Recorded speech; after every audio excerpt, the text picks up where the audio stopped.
Salut mes biloutiers. Alors, sujet d'actualité aujourd'hui. En fait non, c'est pas de l'actualité aujourd'hui, c'est juste que Rémi il vient de faire une vidéo sur le sujet que j'ai traité il y a quelques jours déjà. Alors, on s'accroche, on quitte pas la vidéo bêtement. Je ne vais pas revenir sur la bigoterie, c'est bon, j'ai compris. Désolé si je suis allé un peu loin avec ça, c'était un peu pour titiller. Bon, vous l'avez compris, nous allons parler. Non, vous l'avez toujours pas. Bon. Eh ben, on va parler de l'euthanasie. Oui, parce que faut arrêter de se draper sur les machins, l'aide à mourir. C'est de l'euthanasie, les gars. On prend quelqu'un de vivant, on fait un truc et il est mort. Euthanasie. Quand on a un minimum de vocabulaire, on sait que c'est ce que ça veut dire. Alors, qu'est-ce que je vais vous raconter dans cette vidéo alors que celle que j'ai fait sur le même sujet il n'y a même pas 10 jours, puisque c'était il y a 8 jours, si je compte bien, je crois un truc comme ça. Je ne vais pas faire une volte-face, comme le veut le superbe film avec John Travolta et Nicolas Cage. Non, non, je vais pas faire ça, je vais pas retourner ma veste, je vais pas, c'est pas ça. Si vous vous rappelez bien ce que je vous ai dit dans cette vidéo-là, je vous ai dit que moi j'étais plutôt pour que l'on dispose de ce genre de choses, mais que je n'avais pas regardé le détail du texte parce que, si vous reprenez bien ce que j'ai dit c'est de la politique aérienne à la con et on va avoir encore nos politicards qui font n'importe quoi. Bah Rémi a fait l'analyse à ma place et, et j'avais pas tort, ils sont juste en train de faire n'importe quoi. J'avais mis le doigt sur si tu prends un retraité et que tu essayes de le faire juste l'avant-dernier jour du trimestre, ça déclenche pas un machin, ça fait des économies. Alors ils sont pas allés sur ce truc-là, ils sont allés juste le cran d'avant. Les soins palliatifs, les traitements lourds, ça coûte cher, on va faire 1,4 milliard d'économies. Un peu cynique quand même. Bon, moi j'aime bien le cynisme, hein, j'aime bien. Mais voilà, ça grince un peu là quand même. Hein. Et justement, ils n'ont pas encore parlé de toutes les fins prématurées de vieux qui vont faire des économies sur les caisses de retraite. Alors, l'ennui avec tout ça, c'est que il faudrait que je fasse une vidéo de 72 minutes, celle de Rémi, que je vais vous mettre le lien, hein, peu importe la plateforme sur laquelle vous me regardez, je vais mettre le lien de sa vidéo vers YouTube, 34 minutes, 08, d'accord. Va falloir faire des gros efforts de concentration pour écouter Rémi. Attention, hein, ça va pas durer 7 minutes, hein, c'est 34, attention. Hein. Je vais vous mettre le lien surtout vers la pétition qu'il lance et puis l'action qu'il lance parce qu'en fait c'est surtout ça que je veux relayer aujourd'hui. Et puis je vais faire 3 ou 4 ou 5 vidéos derrière pour parler des sujets les uns après les autres. Parce qu'autour de tout ça, c'est toute la civilisation qui s'écroule en fait avec ça. On va parler de la franc-maçonnerie. Et encore, de mon point de vue, c'est une connerie.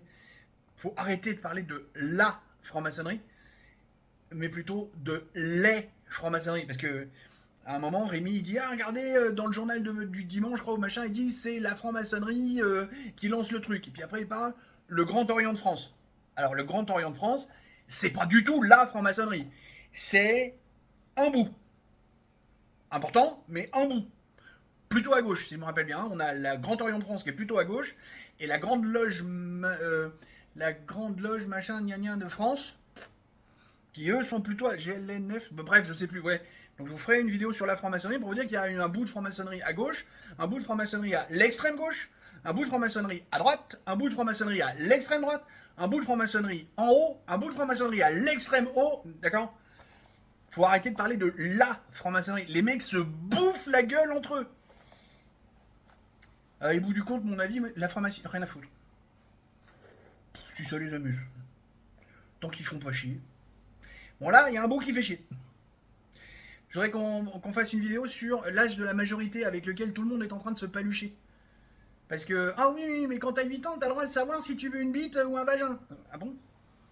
Bah alors ça sert à quoi de mettre la franc-maçonnerie, encore l'âge de la majorité à 18 ans si avant tu peux décider des trucs. Parce que là, visiblement, dans le texte qui est en train de se balancer, un ado de 14 ans dépressif, il peut aller se faire... Bon, je suis pas d'accord avec ça, par exemple. Encore une fois, moi je suis d'accord avec le droit à l'euthanasie pour des gens comme moi qui sont dans la douleur physique permanente pour lequel ces putains de médecins font pas leur boulot. Et encore, moi je suis qu'au début, c'est vivable. Alors, difficilement, mais c'est vivable. Il y a des gens qui ont des douleurs bien plus importantes que moi. Ces gens, faut. Encore une fois, j'en prends Christophe Imbert. Reprenez Christophe Imbert qui a donné la loi Leonetti, qui était un début de truc qui était pas trop mal.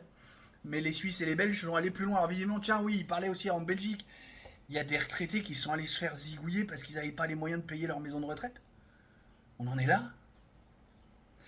Bah oui, entre l'autre jour, je vous ai fait le truc sur le principe juste du droit à l'euthanasie avec lequel je suis assez d'accord, et aujourd'hui que j'ai le détail de comment ils veulent nous le faire, oui, mon avis est plus tout à fait le même. Mais je continue à dire qu'on a le droit à l'euthanasie. Juste, on va arrêter de nous casser notre civilisation avec tout ça. Voilà, ça c'est la vidéo d'intro. Et puis, alors je vous dis pas que je vais vous faire les vidéos que je vous ai annoncées chaque jour, parce que peut-être qu'il y aura un truc d'actualité qui viendra faire comme ça, gnac gnac. Puis j'en ai tourné deux ce matin, du coup, en disant je sais pas quand est-ce qu'elles vont sortir. Mais là, du coup, je sais vraiment pas quand est-ce qu'elles vont sortir. Dont une avec Charles Gage qui parlait le 5 avril. Si je vous le sors dans un mois et demi, ça va pas plus vouloir dire grand chose. Encore que, si, son discours restera valable. Voilà. Regardez bien, selon les plateformes, les descriptions, les machins qui sont en dessous. Je vous fais deux liens. Un lien vers la vidéo de Rémi, vraiment allez la voir parce qu'il détaille bien les choses. Je suis pas d'accord à 100% avec lui, mais c'est pour ça que j'aime bien Rémi, parce qu'il détaille, il fait pas dans l'émotionnel. Et l'autre lien, c'est son projet avec comment ça s'appelle, la pétition pour se lancer là-dessus et pour peut-être tous se retrouver à Paris. Voilà. Rémi, si tu cherches pourquoi je t'ai tagué, en espérant que tu viennes jusqu'au bout de cette vidéo, puisque je vais bientôt conclure, eh ben, je t'ai tagué pour te dire, voilà, tu as demandé à ce qu'on fasse le boulot, à ce qu'on diffuse ta parole sur ce sujet. Ok, tu veux pas être le fer de lance, tu veux être juste le premier domino qui tombe et qui fait tomber le reste. Et ben moi, je suis le deuxième domino. Voilà Rémi, des bisous, des poutous, et tchuss.